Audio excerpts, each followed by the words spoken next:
Je vous propose qu'on passe aux lectures BD et comics, et manga surtout. On va commencer par les mangas. Aujourd'hui, je vais vous parler de deux titres. Deux titres, qui est deux titres, qui est l'ère des cristaux. Donc j'ai fait une petite critique sur l'ère des cristaux, hop, ici, qui est là, magnifique, et aussi sur Jouer au loup de Tsurita, second tome. Et ce que je vais essayer de faire maintenant, alors pour les mangas, il n'y en a pas 10 000 parce que j'ai pas lu beaucoup de mangas le mois dernier, j'ai surtout lu des BD, des comics, mais c'est vous parler aussi de mes lectures en cours pour vous faire un sort de petit retour.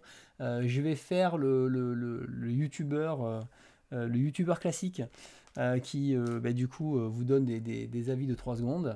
Ça sera à peu près ça. Ça n'empêchera pas d'en reparler plus tard, mais plutôt que vous faire attendre des fois des mois et des trucs que j'ai lus. En fait, ça fait 1 an, j'ai toujours pas fait la critique sur la chaîne parce que j'ai pas le temps. Il n'y a pas assez de temps dans la soirée. Bon, mais je me dis, je peux vous en parler rapidement là, et puis 2-3 mois après, ou 6 mois après, revenir dessus et faire une critique plus complète. C'est les deux peuvent aller ensemble. Alors déjà, je propose qu'on fasse l'ère des cristaux. Qui a lu l'ère des cristaux maintenant que c'est terminé depuis quelques mois, puisque la série est terminée donc en 13 volumes. Alors moi j'aime beaucoup l'édition est assez basique, mais ils ont fait, on le voit mal, mais ils ont fait un effet de cristal sur toutes les couvertures. Vous voyez, on le voit un petit peu. Et ça donne un effet plutôt sympa. Ouais, je vous montre un peu les couves. Hop, et à chaque fois, bon, les couves évoluent, vous voyez, en couleur, en tout. Enfin, il y a plein de choses hyper.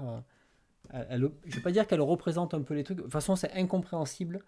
Ce qu'il y a sur les couvertures si vous ne suivez pas la série, hein. Je vous le dis tout de suite. Même en ayant vu la série. Et par contre, si les couvertures aussi, toutes se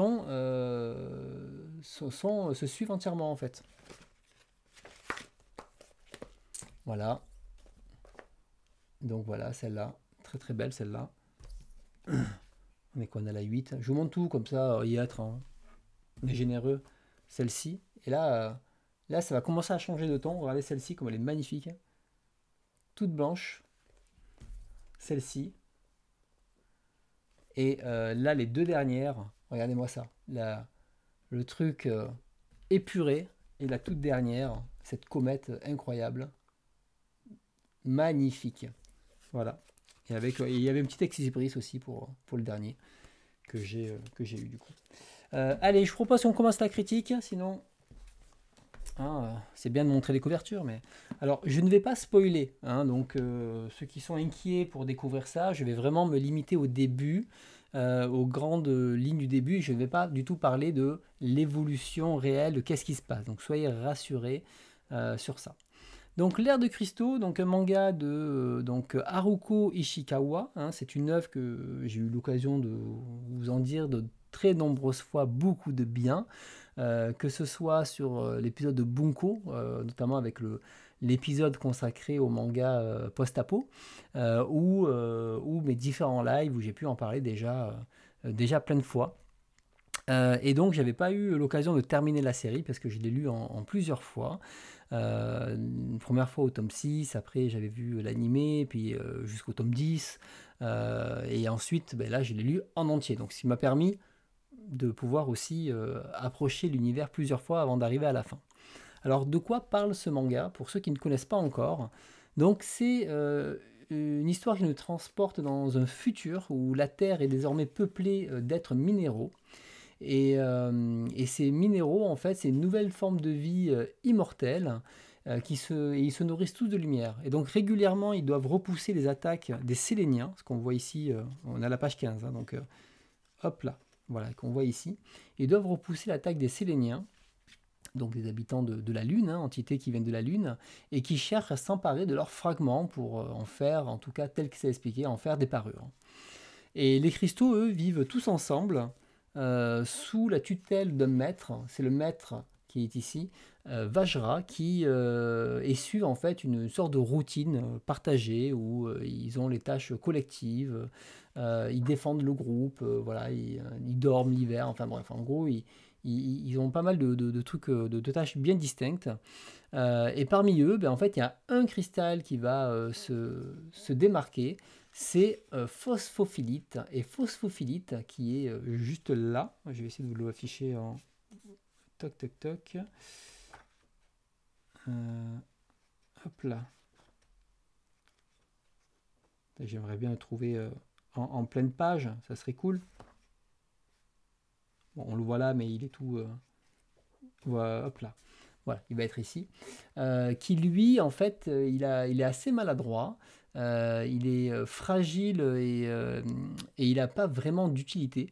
Et donc, du coup, son maître, donc Vajra, va lui confier une mission qui est un petit peu à part des autres et il lui dit de rédiger une histoire naturelle sur le monde qui l'entoure. Et cette quête, en fait, de savoir va être le déclencheur d'une série de découvertes sur ce monde et sur l'intention des Séléniens qui vont bouleverser profondément Phos, mais aussi l'ordre établi qui est en place depuis des milliers d'années. Donc j'avoue que la première fois que j'ai vu le titre, le design m'avait un peu rebuté. Il y avait des personnages longilignes, il y avait des couleurs multicolores, une esthétique qui faisait un petit peu cliché quand on voyait ça. Cliché manga otaku un petit peu. Et avec tous ces personnages en couleur, ça me donnait rien, enfin pas vraiment envie.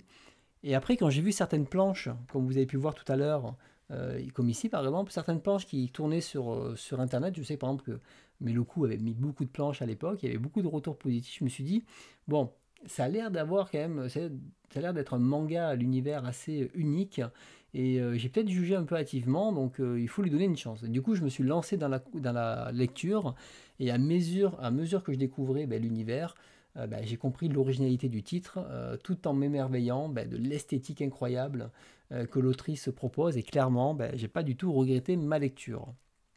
Alors je préviens, c'est un manga qui exige un engagement du lecteur. C'est-à-dire que si vous lisez le premier tome, il y a de fortes chances que vous dites j'ai rien compris, j'arrête. Et ça serait dommage.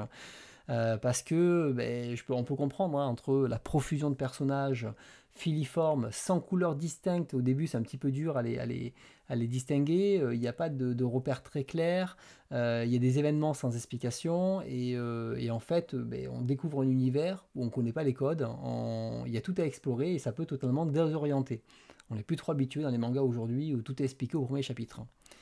Mais c'est ça qui en fait la force en fait, c'est que l'autrice, elle livre pas toutes les clés de ce monde, et c'est un monde qu'elle a construit avec sa logique interne qui est complexe, et c'est au lecteur de le décrypter. Et donc, ça serait dommage de s'arrêter là, parce que plus on avance et plus on relit, plus on comprend la logique de cet univers, on comprend ses tenants et aboutissants, et plus on a envie d'y revenir. Et donc, l'autrice, elle a construit une cosmogonie entière, en fait, où elle en dévoile que des petites parts, et elle nous laisse le soin de combler les petits vides au milieu, au fil des lectures. Et tout ça, ça attire la curiosité, c'est pour ça que je l'ai lu en plusieurs fois. Et quand on lit la série, même si on est désorienté, bon, j'avais ressenti qu'il y avait tout un pan de l'histoire qui était déjà écrite, mais qu'on n'avait pas la partition complète, et donc c'était normal. Et donc c'est typiquement, voilà, comme je disais, le genre d'œuvre qu'il faut lire plusieurs fois et pour appréhender l'univers. Et c'est ce que j'ai fait, comme je vous disais, j'ai l'ai lu en 3 fois avant de lire la fin. Donc pour donner un peu plus de détails sur le contenu, en fait, il y a les cristaux, il y a 28 cristaux exactement. Et l'autrice, en fait, elle va aborder une pluralité de thématiques, c'est-à-dire que avec les personnages, elle va par exemple aborder la solitude et l'isolement avec Cinabre, qui est contraint de vivre à l'écart, puisque Cinabre, en fait, génère un poison. Voilà, c'est ce poison-là qui fait fondre les cristaux. Donc il est obligé de vivre tout seul et de faire la surveillance isolée. Il va y avoir la jalousie, l'insécurité, notamment avec Diamant, qui est jaloux de Bort, qui est aussi un diamant très dur, en fait, hyper solide et admiré. Il va y avoir la résilience et la patience du docteur, qui depuis des siècles tente de recomposer les cristaux qui sont brisés, et qui voilà, ne désespère pas d'y arriver, quoi. Mais le cœur du récit, il se situe ailleurs. C'est surtout qu'en fait, dans l'ère des cristaux, l'autrice, elle va évoquer un rapport à la vie et la mort, dans une réflexion sur le temps, l'identité et la raison d'être.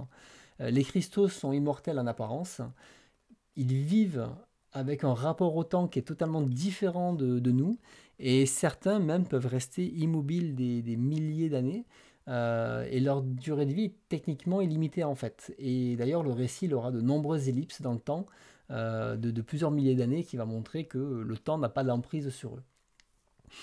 Et cette immortalité des cristaux, en fait, elle est mise en opposition avec une fragilité apparente, puisque certains ont des duretés différentes, mais certains peuvent se briser très facilement, même avec une simple chute. Et du coup, à chaque fois qu'ils perdent des morceaux, en fait, c'est une partie de leur identité, de leur mémoire qu'ils perdent aussi. Et donc, ça change profondément donc, leur identité et leur caractère.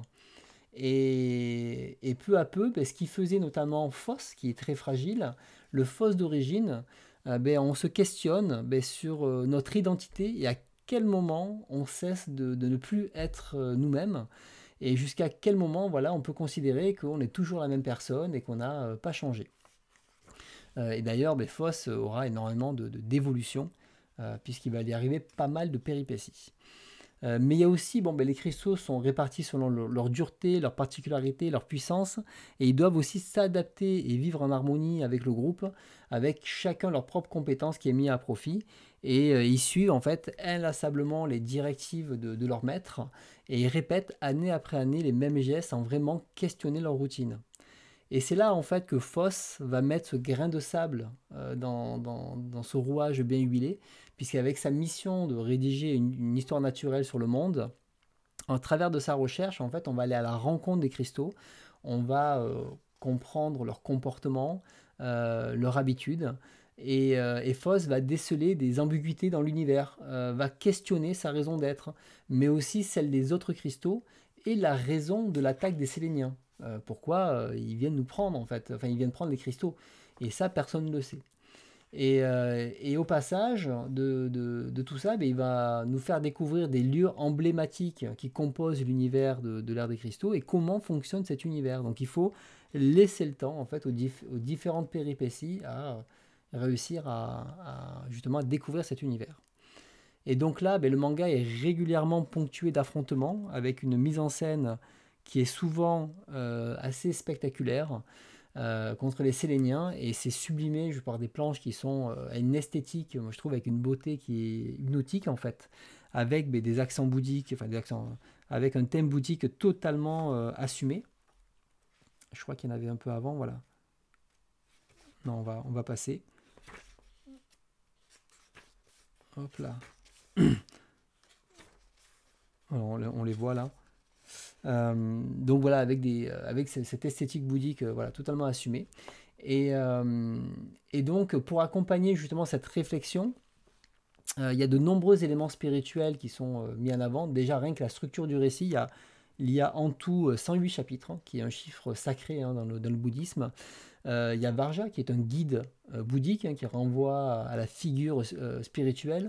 Et en fait, l'ensemble du manga, il va explorer les thématiques métaphysiques comme le cycle, l'illusion, l'éveil, l'existence, en fait tout ce qui fait partie du bouddhisme, tout en reprenant les figures et symboles bouddhiques connus de tous, hein, notamment avec l'apparence des Séléniens, comme je disais.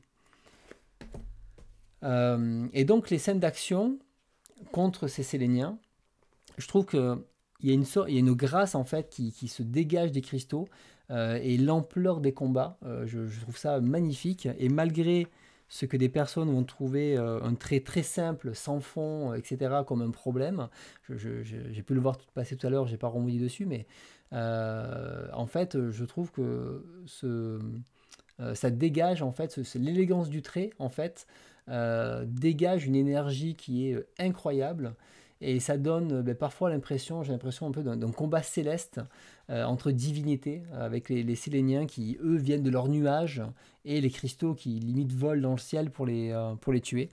Visuellement c'est incroyable, et Ishikawa, avec le choix de cette esthétique épurée, presque minimaliste en fait, elle joue sur le noir et blanc, les apats de couleurs, et ça rend, voilà, ça rend des pages juste incroyables quoi.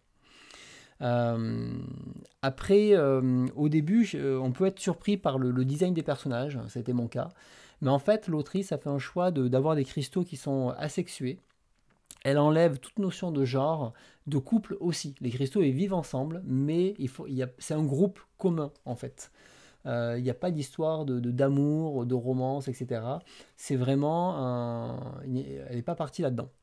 Et ce qui rend en fait l'ère des cristaux inoubliable, c'est surtout les renversements narratifs qu'il va y avoir pendant la série. C'est-à-dire qu'à un certain stade de l'histoire, tout bascule. C'est-à-dire que ce qu'on pensait de l'univers, ce qu'on pensait savoir de l'univers est remis en question. Et là, le récit va prendre une ampleur plus métaphysique, assez vertigineuse en fait. Et à un moment, c'est plus le même manga qu'on lit. Voilà, je vous le lis. Et vraiment, cette ampleur métaphysique, elle est assez folle en fait. Entre le départ et la fin, on fait waouh, c'est juste ouf. Alors, je donne souvent ce type de comparaison pour que vous puissiez comprendre un peu l'effet en partie. C'est pour ceux qui ont lu L'Attaque des Titans, vous savez qu'à un moment, le champ de vision de l'univers, du monde que les personnages parcourent, s'agrandit d'un coup. Et là, quand on a cet élargissement du monde, tout ce qu'on connaissait, les gentils, les méchants, les machins, les combats, les rivalités, tout ça, tout prend un autre sens et tout est remis en question. Et du coup, c'est exactement le même effet ici, mais dans un autre univers. Et donc là, voilà, toutes ces révélations, par contre, elles vont être beaucoup plus d'ordre philosophique et elles vont confronter justement nos interrogations par rapport à notre propre existence, la mémoire, mais aussi qu'est-ce que ça signifie d'être humain, tout simplement. Donc là, à ce stade, j'ai vraiment effleuré le contenu, hein, c'est-à-dire que je ne vous ai rien dit de ce qui se passe. Et rien que la deuxième partie, ça mériterait une analyse poussée. Mais je garde la surprise pour ceux qui veulent le lire. Et vous vous en doutez que je ne peux pas en dévoiler plus, sinon ça vous gâcherait le plaisir de découvrir. Mais l'autrice voilà, va très loin dans ses questionnements et dans les actions et la transformation de Foss et qui vont amener à un dénouement qui je trouve majestueux et qui nous laisse vraiment sur une réflexion assez profonde, personnelle, sur toutes les thématiques que j'ai pu vous citer avant. Et donc, quand on termine ce titre, quand je l'ai terminé, j'avais un mélange de sidération de ce que j'ai lu et d'admiration de l'œuvre en fait. Alors je ne vais pas survendre, hein, c'est pas ça, mais voilà, c'est une expérience unique quand on lit L'Art des Cristaux.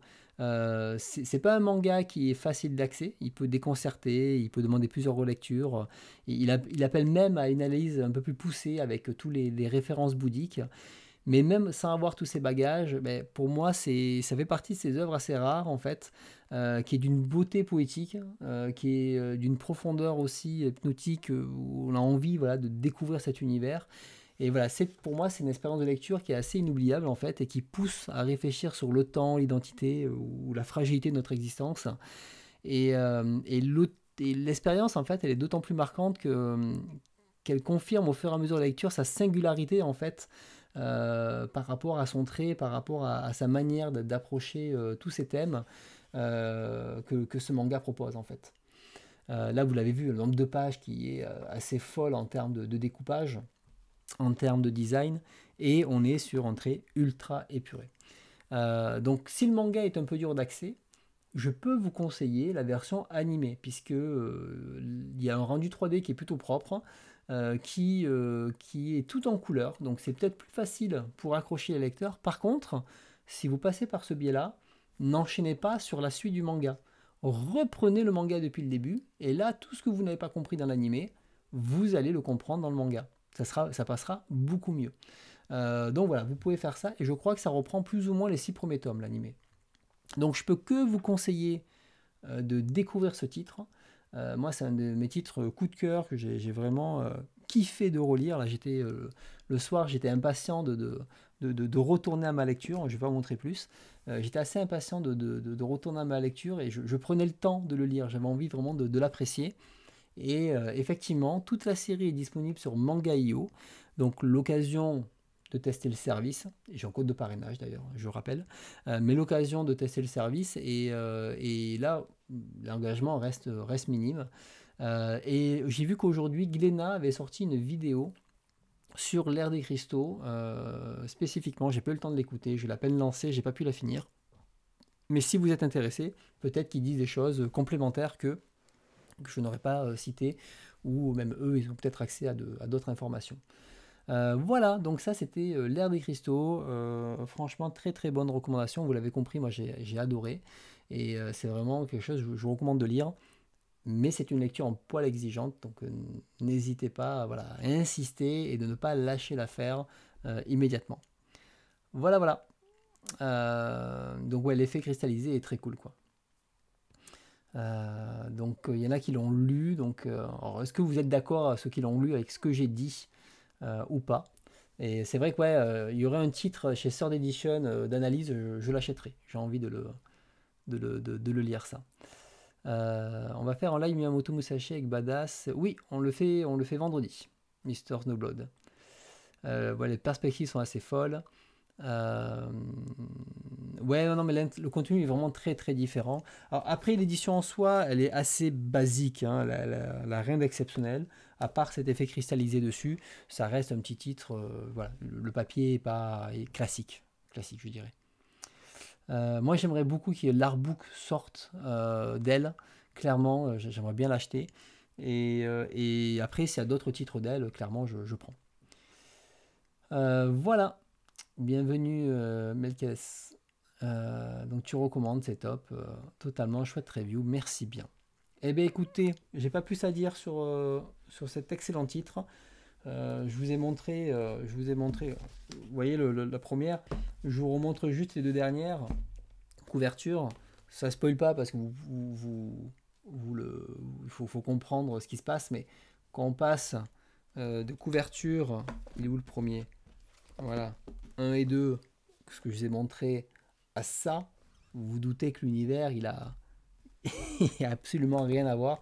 Et ça, je ne vous montre pas le contenu parce que je veux surtout pas. Enfin, je veux que vous découvriez ça. Et honnêtement, la seconde partie, moi-même, l'analyser, c'est compliqué. Je ne dis pas que j'ai tout compris dans l'ère des cristaux, hein, dans certains raisonnements philosophiques et tout. J'ai compris les thématiques et tout. De là à vous l'analyser et tout, j'ai pas les compétences.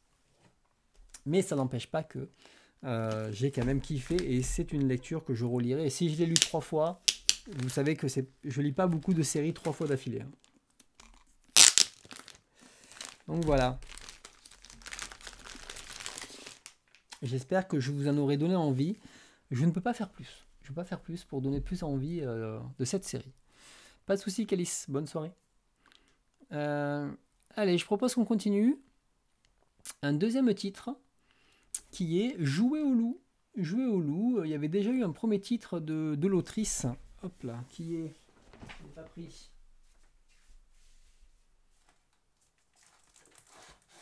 Voilà. Alors, donc,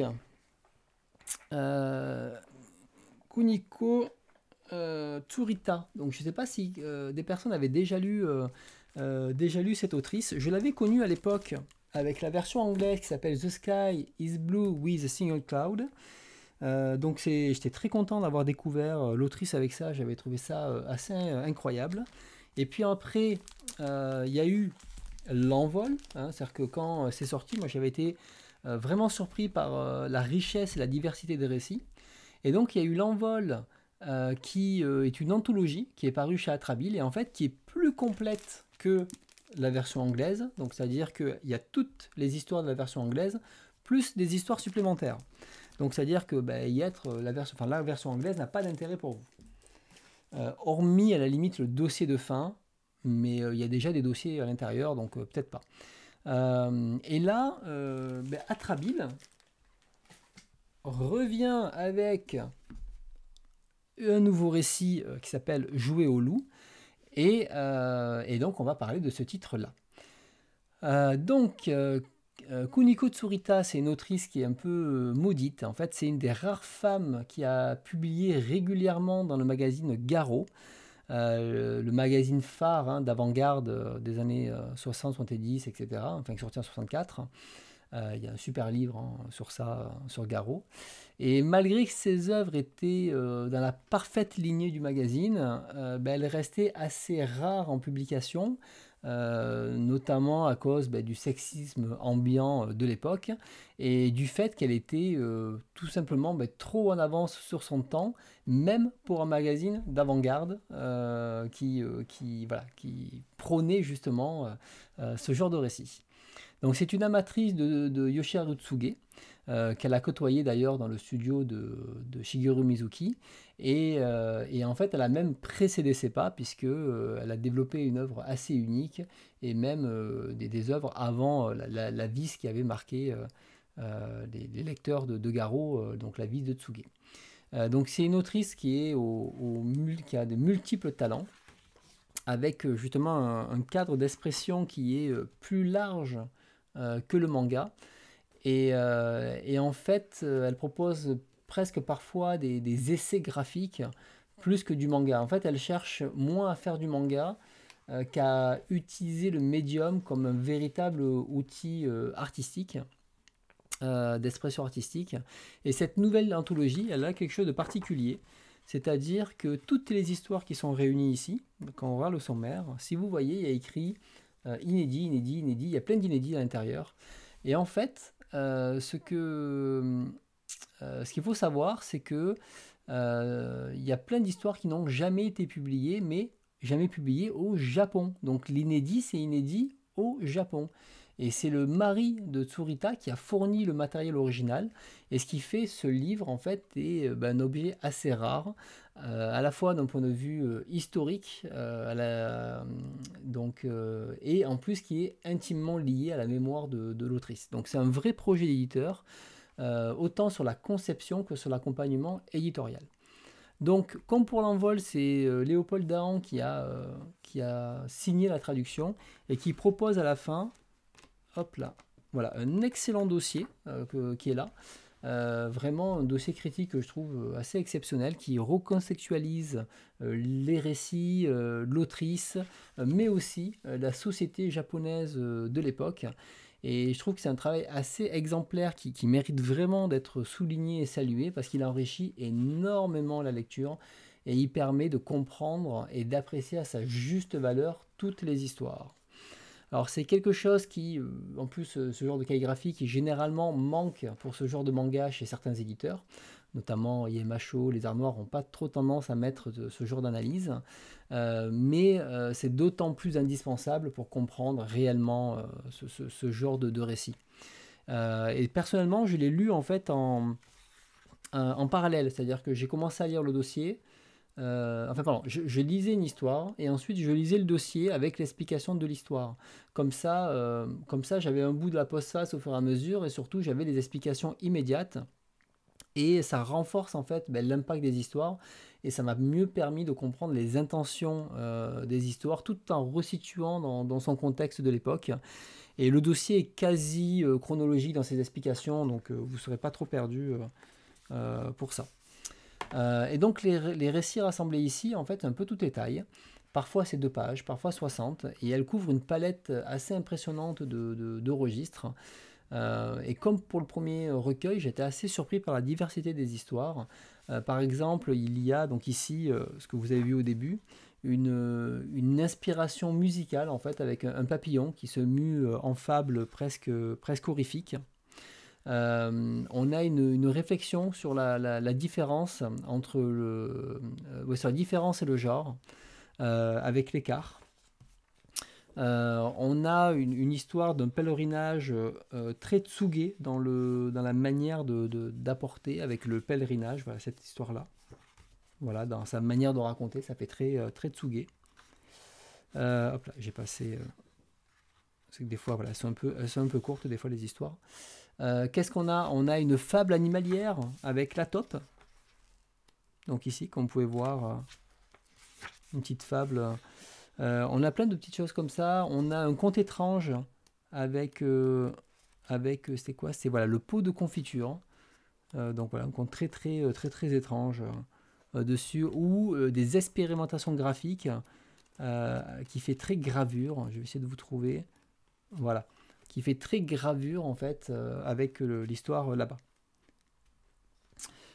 Donc, comme dans l'envol, en fait, voilà, on est assez frappé par la diversité narrative et graphique qu'elle peut nous proposer. C'est une autrice qui multiplie les approches narratives et visuelles, en fait. Et Tsurita, elle passe autant du récit classique au conte cryptique, de la poésie visuelle à l'essai graphique.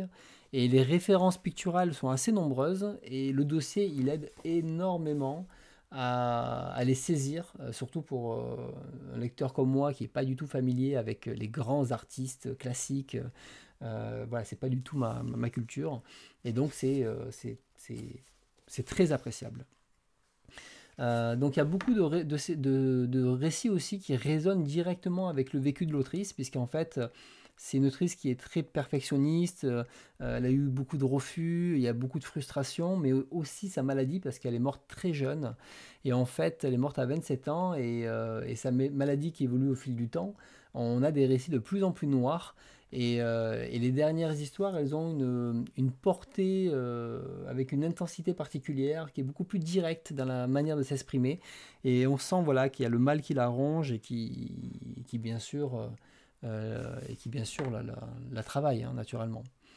Euh, et là, ben, il faut être clair, hein, c'est pas du manga conventionnel, c'est expérimental, c'est déstructuré, c'est exigeant. Ce manga, en fait, il va surtout s'adresser à des lecteurs qui sont plus curieux, qui ont envie de sortir de leur zone de confort, qui aiment relire, décortiquer, analyser. C'est pas un recueil hein, qu'on va binger entre deux One Piece, quoi. C'est un truc qu'on se pose, on le lit, on prend le temps de savourer. Et je vais pas le cacher, hein, il y a une partie qui m'a un peu laissé de côté, j'ai pas tout compris, il faut que j'y revienne. Il y a le dossier critique qui m'a permis de comprendre une bonne partie et d'apprécier la démarche. Et c'est là où je sais que ma relecture de l'ensemble sera encore plus riche parce que j'ai une vision très complète de tout ce qu'a pu faire l'autrice et ses thématiques. Donc Jouer au loup, c'est un ouvrage qui est assez unique, à la fois, comme je disais, pour sa valeur historique et par la liberté aussi qu'elle incarne en fait. C'est un excellent complément à l'envol, c'est de nouvelles histoires et ça approfondit ben, les facettes de l'autrice. Et finalement, on découvre une autrice qui utilisait le manga comme un champ d'expérimentation graphique qui va bien au-delà du simple divertissement et qui montre que ben, ça peut être un art à part entière. Et ben, j'ai adoré ma lecture, même s'il y a certains récits qui étaient plus cryptiques. Et pour moi, voilà, c'est vraiment un indispensable pour ceux qui cherchent du manga qui est différent, manga d'auteur, et qui n'ont pas peur d'être déboussolés en fait. Donc je suis très content d'avoir cet ouvrage. J'ai mis beaucoup de temps à l'acheter, parce que voilà, et après quand je l'ai acheté, je l'ai un peu oublié, et donc là je l'ai lu, et j'ai hâte de me le relire, tout en me relisant les histoires et me replonger dans cette autrice. Voilà.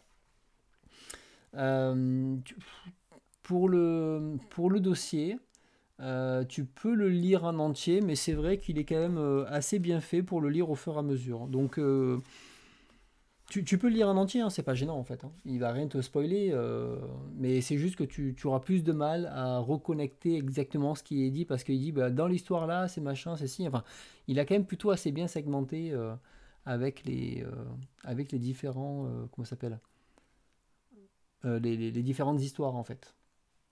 Donc voilà, je sais pas s'il y en a qui avaient déjà pu lire L'Envol, s'il y en a qui ont envie de lire justement Jouer au loup, mais moi je vous le recommande. Et là, il y a un vrai travail éditorial, et c'est ça qui est important. C'est un titre qui bah, vaut son prix, hein, je ne sais plus combien il vaut peut-être 20 ou 25 euros, j'ai totalement oublié le prix. Mais honnêtement, voilà, c'est le genre de. Je préfère avoir ça comme récit chez moi. C'est typiquement voilà, ce que j'ai envie d'avoir dans ma collection. Ce genre de récit un peu unique et me dire voilà, tout ce que je sors là, c'est ça, c'est une expérience. Il y a quelque chose derrière en fait. Donc voilà, ça, vous avez en tout cas mon retour sur ce titre-là que je trouve très très bien. Ce que je peux vous proposer très rapidement, c'est de reprendre les lectures que j'ai. Alors ça va être là de la chronique rapide. Donc j'ai rien écrit. Ça sera de l'oral un peu à l'arrache. Et en fait, l'idée, c'est de vous faire des petits retours avant de pouvoir vous proposer une critique plus poussée, plus travaillée. Et comme ça, vous l'avez de suite, vous avez un retour, et plus tard, on reviendra dessus de manière plus posée. Vous me direz ce que vous pensez du concept. Alors, pour les mangas, il n'y a pas grand-chose, il n'y en a que 4. Pour les comics et BD, j'en ai beaucoup plus. Alors, le premier, je suis en train de lire Vagabond, j'en suis au 9e, puisque j'avais lu Musashi, ça m'a donné envie de me relancer dans Vagabond. Il est où mon Vagabond? Hop. Hop là, je sais plus où j'ai mis le pro. Ah, il est là. Et Vagabond, quand je l'avais lu à l'époque, c'est vrai que ce que j'avais retenu, c'est que c'était très beau. Mais par contre, l'histoire, pas de souci, Friaz. L'histoire était un peu légère, mais bon, j'avoue, tous mes potes étaient à fond et compagnie, donc je suis pas trop à contresens. Et c'est vrai que même aujourd'hui, mais à l'époque, en tout cas, ça faisait partie de ces mangas ultra beaux, ultra détaillés, avec un niveau graphique assez incroyable. Et donc là, on reprend l'histoire de Musashi, mais qui est vraiment très concentré sur le personnage à 17 ans et qui s'éloigne très rapidement comment ça s'appelle, de l'histoire originale. Donc voilà, visuellement, il n'y a rien à dire, même s'il y a des fois certains personnages pas ouf. La mamie, enfin, elle est très détaillée, mais je la trouve moche. Voilà, et je trouve que Vagabond, ça me fait le même sentiment qu'à l'époque. C'est-à-dire que l'histoire, hop là, l'histoire me passionne pas énormément et que il y a beaucoup là de combats et c'est beaucoup des poseurs en fait. Tu vois, ils sont là, ils prennent les poses, ils ont tous la classe et tout. Et c'est là où Vagabond a un peu sa limite aujourd'hui, c'est que il est très cool, je dis pas le contraire, mais je le trouve un peu creux. C'est-à-dire que là, je suis au volume 9. Ça y est, Musashi se pose des questions, quoi. Si, putain, il y a eu 9 volumes, il y a des combats qui durent 2 volumes, qui sont lents comme tout. Enfin, donc, je suis un peu mitigé pour l'instant sur ma lecture de Vagabond. Je dis pas que je passe un mauvais moment, ça se lit plutôt bien, mais je trouve ça un peu vide et finalement beaucoup d'images pour pas dire grand-chose. Et c'était déjà un truc que je lui reprochais à l'époque à Vagabond, c'est-à-dire que l'auteur a tendance à multiplier les scènes et comment ça s'appelle, euh, et la durée de l'action plutôt que des fois juste parler et avancer, quoi, tout simplement. Et je peux comprendre que ça plaît au public parce que du coup ça donne des scènes incroyables. Mais pour l'instant, voilà, je pense qu'il faut que l'histoire avance plus pour que j'accroche. Là, ça commence à bouger un peu, là où j'en suis. Il y a des vrais, commence à avoir des vrais changements. Mais au début, c'était un peu long. Voilà. Quand Musashi elle a attaqué bête et méchant les gars, c'était un peu long les combats, je trouvais. Euh, les dessins, voilà, ils sont superbes. Par contre, l'édition, elle n'est pas folle, hein. Je vous dis, pour 14 € de l'époque, l'édition, je suis assez déçu. C'est très transparent, papier gris, mal imprimé. Je pense que les réimpressions sont mieux, mais moi, mon édition d'époque, j'avoue, c'est un petit peu décevant. Donc voilà, donc ça c'était mon premier retour sur Vagabond. J'en ai lu que 9, j'en suis à peine un tiers, donc même pas un quart. Donc j'ai de quoi encore avancer. Je pense que ça va s'améliorer après. Moi j'avais un meilleur souvenir avec Kojiro Sasaki, je crois qu'il s'appelle, qui était sourd. Et du coup j'avais un meilleur souvenir avec lui, mais à voir ce que ça va donner. De toute façon, je vais lire en entier. Je pourrai faire mon avis tout à la fin. Sinon, j'ai lu, je sais plus si je vous en ai parlé, mais j'avais lu le Fils de Taïwan. Alors lui, j'ai déjà fait une critique, donc je ne vais pas aborder très longtemps, mais le Fils de Taïwan, c'est en 4 volumes, c'est coréen, ça revient sur la vie d'une personne qui a vécu qui a œuvré pour justement faire du manga à Taïwan et qui a toujours défendu beaucoup de droits, etc. et qui s'est retrouvé en prison pendant 10 ans. Donc chaque volume a un visuel assez différent. Le volume là, le volume 2 qui est très sombre, très, très terne, très gris. Un volume 3 hop là, qui est beaucoup plus coloré, un peu style façon BD, ouais, orange. Et un 4 où là, la démocratie arrive. Et donc c'est un titre qui va suivre la vie de cette personne. En soi, c'est hyper intéressant. C'est hyper intéressant, par contre, c'est assez dur parce que ça reste des pays sous dictature, avec beaucoup d'injustice. C'est c'est un peu compliqué. Mais ça, je vous ferai une critique plus détaillée sur ce titre-là. Sinon, j'ai fini hier soir EQ. Il faut que je vous fasse une critique plus poussée. Là, il faut prendre le temps parce que j'ai pas eu le temps de le faire. Mais il faut que je fasse une critique plus poussée avec ce moine qui a atteint l'éveil et qui, en fait, à partir de là, a décidé de s'éloigner du chemin tout tracé du bouddhisme. Et on va suivre ce moine tout petit qui est un fils illégitime de l'empereur et finalement qui va rentrer dans un monastère et qui va subir et voir en fait toute la difficulté du monde, l'injustice, les abus et à partir du moment où il atteint l'illumination, en fait va décider justement de ne pas suivre ses règles, de devenir une sorte de moine libertin qui va donner quelques conseils et compagnie, mais qui vit là où le vent le mène. Donc c'était une lecture qui était très intéressante, que j'avais déjà lu à l'époque, que j'avais relu.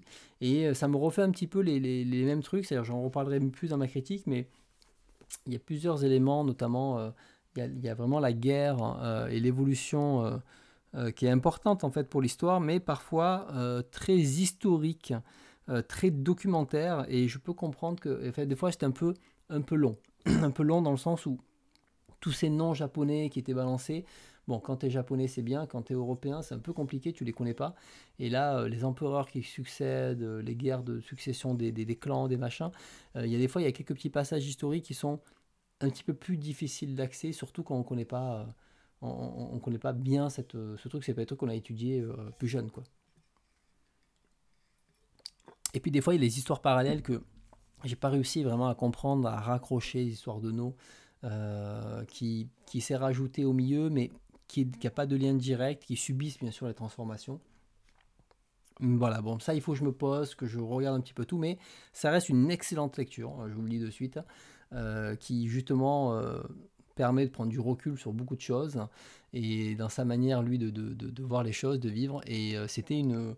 voilà, j'ai pris plaisir à le relire, donc je vous ferai une critique plus poussée, puisque c'était la lecture d'il y a 2-3 mois, qui avait été sélectionnée suite à l'atteinte des objectifs. Et le dernier manga, alors lui je l'ai fini le mois dernier, mais c'est l'occasion d'en reparler vite fait. Vous savez que, alors je vais ouvrir la version anglaise, mais j'ai tous les Tekken Shinmi. Vous savez ce petit... hop là, est-ce qu'elle est là, première couverture? Non, elle est là-bas. Voilà, Tekken Shinmi, alors j'avais l'édition J'ai lu, et à l'époque J'ai lu avait publié 12 tomes, et je vous avais montré, on avait fait une fin avec un ami pour finir les 12 tomes, et il y a eu un pack avec tous les Tekken Shinmi qui sont apparus, sous-titrés, enfin traduits en anglais. Et donc là, je me suis dit, c'est parfait, c'est l'occasion de lire Shinmi et la suite. Donc j'ai lu la première saga, les 35 volumes que compose Shinmi. Donc Shinmi, j'en avais parlé, donc je ne vais pas revenir dessus. Ça s'était arrêté, je ne sais plus, à peu près vers là. Voilà, ça s'était arrêté vers là, vers ce maître-là. Et voilà, ici, c'est ça, c'était la fin du 11. Mais on peut se moquer des dessins, mais honnêtement, l'action est ultra fluide. Donc, c'est-à-dire que c'est très bien découpé, ça se lit super bien et c'est assez cool. Et en fait, tout le passage que j'avais lu au début, c'était un peu l'entraînement. Et là où ça s'arrêtait, c'était en mode, Shinmi, va dehors maintenant, explore le monde et tout ça. Et à la fin à la fin du... Ah, c'était pas du second... Ok, non, parce que franchement, j'aime beaucoup les dessins, moi. Euh, et, euh, et du coup, dans la version française, il a cette personne et il lui dit en français, je veux être ton élève, prends-moi. Et l'autre, il dit, je refuse. Et ça s'arrête là. Et nous, après, on a fait une histoire où Shinmi se jette du pont et meurt. Et en fait, il lui dit juste, non, je veux faire un combat contre toi. Et il dit donc, je refuse. Et c'est tout, il veut pas être son élève. Donc déjà, ça change tout. Et donc, j'ai lu la suite sur les 35 volumes. Et bon, je dois avouer que la suite est pas aussi intéressante que j'aurais voulu. C'est-à-dire qu'on va avoir plein de petites histoires. On va suivre Shinmi qui se retrouve à devoir sauver la veuve et l'orphelin. Et donc des fois à la campagne, des fois dans des châteaux, etc. Et c'est des petites histoires, bon, plus ou moins à la suite par moment, mais toujours avec ce côté un peu facile dans la résolution. Il y a toujours un grand méchant, Shinmi s'entraîne à apprendre une nouvelle technique et il réussit, mais des fois je trouve que c'est voilà, c'est un peu facile, c'est un peu c'est dommage. Et à la fin, ben, ça finit par un tournoi de l'empereur. Voilà, et le tournoi de l'empereur, bon c'est sympa, mais c'est vrai que bon, le coup du tournoi, à l'époque c'était cool, aujourd'hui c'était un peu longué. Donc c'était sympa à lire, ça se lit très facilement en anglais. Franchement, des fois il n'y a même pas besoin de lire limite. C'était très très sympa à lire, mais je m'attendais à quelque chose d'un petit peu plus structuré. Derrière, alors on peut pousser le truc, hein, derrière il y a plein de thématiques d'injustice et tout qui sont mis en avant, mais voilà, je vais pas c'est pas ce que je cherchais dans Shinmi. Mais en tout cas, bon, il y a quand même quelques combats assez un peu violents. Voilà, mais il y a des belles planches, il y a des beaux trucs, c'est franchement très cool. Donc si vous avez l'occasion un jour de lire Shinmi pour le plaisir, en tout cas, ça reste une lecture sympathique de Kung Fu de l'époque. Et maintenant, j'ai deux autres séries à lire de lui, parce qu'il y a encore, je sais plus, 20 et 35 volumes, un truc comme ça à lire. Donc je vais tranquillement me les lire, sans être pressé, parce que c'est des petits arcs, et tu peux lire un bouquin ou deux, t'arrêter, et voilà. Donc pas plus sur Shinmi, je vais pas faire une longue critique dessus. Ça n'en vaudrait pas la peine. Mais d'un côté, ça me dérange pas que Shinmi s'est arrêté. Je suis content d'avoir le meilleur de Shinmi qui est le début. Et la suite est bien, mais je pense que j'aurai les 35 tomes. J'aurais dit, putain, 35 tomes, c'est un peu long. C'est un petit peu long. Peut-être que, ou du moins, certains arcs manquent un tout petit peu d'intérêt. Voilà, voilà. Pour finir, vu que j'ai oublié de parler des trucs, des, des mangas que j'ai achetés. Donc, qu'est-ce que j'ai acheté? J'ai acheté bon, ben, la suite du Digenji, donc le numéro 4. Hein. Quand il y aura les 7, je me lirai tout. Voilà. Bon, pas plus à dire, hein, j'attends vraiment la suite. J'ai acheté celui-ci, je l'ai acheté hier. C'est celui qui a fait Red Rat Hollywood et l'Orchestre des Doigts. Comme ces deux récits que j'ai beaucoup aimés, j'ai dit, ben, allez, je vais laisser sa chance sur ce one-shot. Qui n'était pas donné, hein. Il est à 16 euros hein, si on fait avec le sujet de tout à l'heure. Mais voilà, j'ai hâte, ça a l'air assez touchant. Donc on verra ce que ça donne sur un petit one-shot, en espérant ne pas être déçu. Après, hop là, j'ai acheté ben, le deuxième livre du Sommeil Dev. Donc voilà, ça j'attends qu'il y ait les trois et je me lirai les trois pour me faire un petit avis et voir à quel point c'est indépendant de Yasha, parce qu'apparemment ça reste quand même assez indépendant. Puisqu'on parlait du Yoshida, j'ai acheté le Lover Kiss, qui a l'air très cool, très joli hein, aussi, donc ça aussi j'ai hâte de le lire. Voilà. Qu'est-ce que j'ai acheté? J'ai acheté, hop là, les deux Gundam de Char contre-attaque. Ça me donnait envie. Je sais qu'il y a 4 volumes. Donc ça, ben pareil, j'attends que les 4 soient finis. Et peut-être que j'attendrai que Origine soit fini pour le lire, je ne sais pas. Je verrai. Après, c'est pas très grave si j'y ai lu avant, même si ça me spoil un peu la fin d'Origine. Donc voilà, alors, graphiquement c'est pas du Yas, hein, clairement, mais c'est pas grave. J'ai envie de découvrir l'univers Gundam, donc je pense que je vais me ferai toutes les séries au fur et à mesure que ça sort, quoi. Voilà. Et le dernier, alors j'ai pas lu Gouton et Dragon, mais j'avais vu ce petit one shot là de donc de Ryoko Kui, qui c'est 33 petites histoires, donc ça va être des histoires très courtes. C'est l'histoire qu'elle a fait au début. Je me suis dit, ça peut être l'occasion de découvrir l'autrice avec ces petites histoires. Donc je me dis, allez, c'est un petit livre, on le prend, on va tenter l'expérience. Ça fait partie des fois des achats spontanés où c'était pas prévu, puis on le voit, on dit, allez, on le prend, et puis on verra ce que ça donne.